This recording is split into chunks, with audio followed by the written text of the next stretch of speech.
Everybody's going to say Australia, so I'm going to go with India. And it's for several reasons. The first is that they're absolutely galvanized by their victory at the Under-19 Women's T20 World Cup. And the second is that the WPL auction will be happening through the tournament, and a lot of those players are going to land big paydays. So I think they're going to be super motivated to show the world what they're about. I'm leaning more towards Australia. Given the form, they come into the World Cup having lost just one match since the start of 2022. Whenever you spoke about the IPL, the joke went that IPL is a tournament where 8 teams, and now it's 10 or 9, compete to play Chennai Super Kings in the final. So I'm going to equate a similar joke to the Women's T20 World Cup now and say that all the other teams are going to compete to play Australia in the final. And I would think, as much as I'd like India to win it, Australia are just too good at the moment.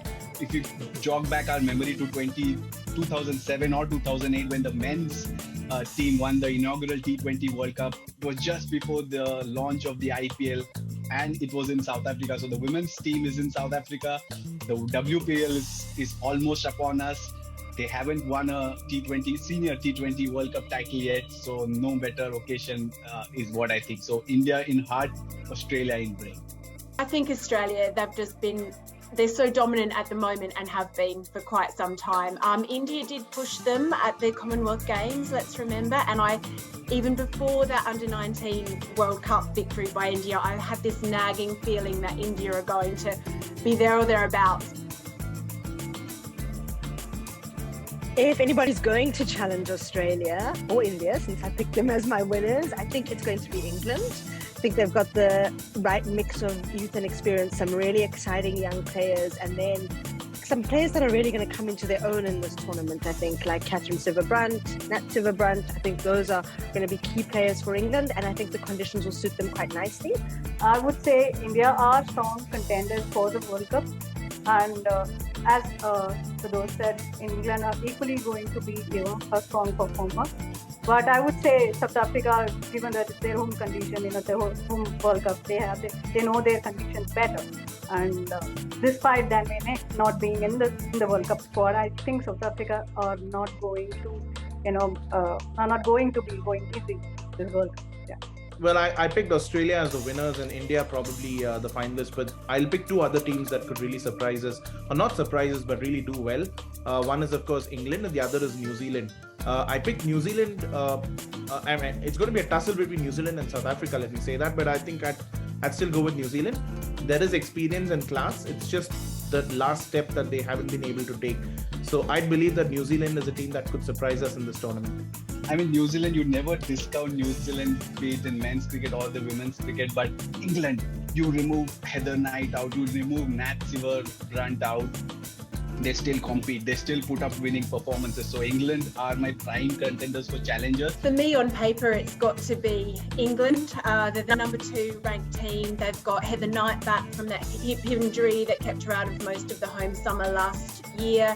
Nat Sciver-Brunt is back after her mental health break, and she's in really good touch, really good form. She made a seamless return basically in that return series in the West Indies. Yeah, India are definitely the other challenger for me besides England. It's going to be Shabnam Ismail. She's from these parts. She's here from the Western Cape. She's South Africa's leading T20 wicket taker, and by a distance. And she's also the 4th leading T20 wicket taker in the world. I saw her at the Women's World Cup launch event, and she said she is planning to bowl super, super, super fast. She's got no choice. That's what she wants to do. I think it's really going to be her tournament to shine, and I hope she will finish as the player of the tournament. Deepti Sharma. Yes, it's going to be been some time now, but she's been performing too good with the ball, with the bat. South Africa have been having this sort of slow and low pitches where it's going to, sort of aid spinners. And in that aspect, I would say Deepti Sharma will be a crucial figure for India, and she is definitely going to be the player of the tournament.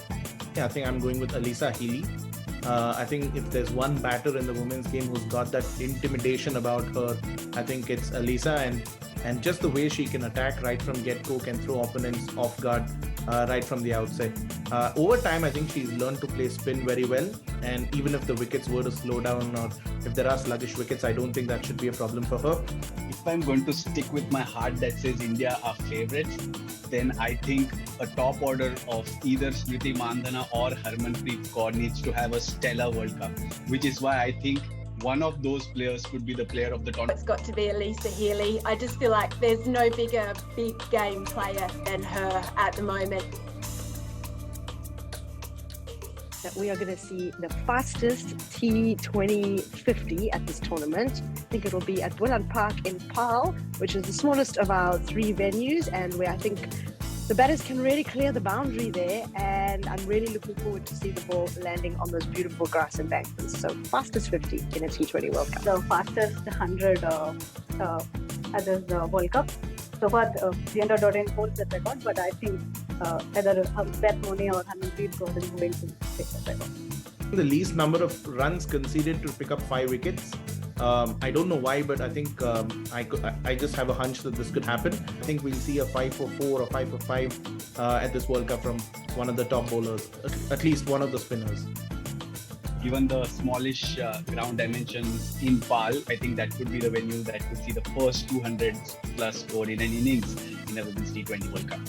I think we're going to see Shabnam Ismail overtake Anya Shrubsole as the leading wicket taker in T20 World Cup. She only needs 7 to get past the 41 that Shrubsole took in her career. I hope it'll be Pakistan.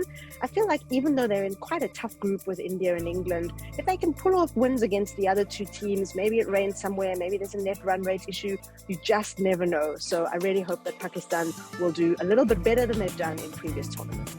I would like to see Bangladesh beat big teams in this World Cup, given the performance in the Under-19 World Cup. I'm expecting big things from New Zealand, as I mentioned earlier. We saw what happened last time around at the inaugural game where India gave Australia the jitters and went on to upset them. So if New Zealand can pull off a similar upset over Australia in their opening game, I think that'll throw the group wide open. So playing the likes of Sri Lanka and Bangladesh in the last 2 games can kind of help them smoothen their passage into the semi-finals should they win that first game. Ireland for me, because you look at that Group B in the T20 World Cup, India, England, those are the 2 tough games that they'll perhaps have, but they've beaten Pakistan in the past and West Indies, to be very honest, without causing any disrespect to them, don't really look the part. I'm also really interested to see how Ireland go, and for me, I think they could surprise in the sense that I don't see them knocking off any of the big teams, but they could perform better than some people expect. It's Aisha Naseem, but it's got a few conditions. So the first one is she has to bat higher up, and Pakistan needs to be able to use her to spend more time at the crease. I'm going with Richa Ghosh. Even though she did not have a great Under-19 World Cup, she has this potential to hit big scissors and get going from the bird pool. I'm going with Jemima Rodrigues. I think she's shown that there's space for a touch player to be effective in T20 cricket. Georgia Plimmer of New Zealand.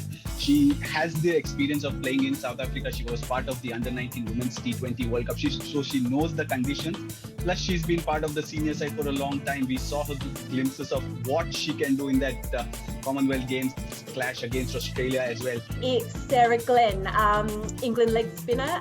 She was in really good form in the unofficial warm-up matches they played against New Zealand in Pretoria. She took 4 for 24 in one of those, and just was in fine touch. Group A, I've got the match between South Africa and New Zealand.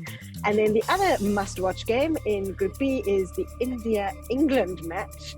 And that's because it'll probably decide who goes top of the group there.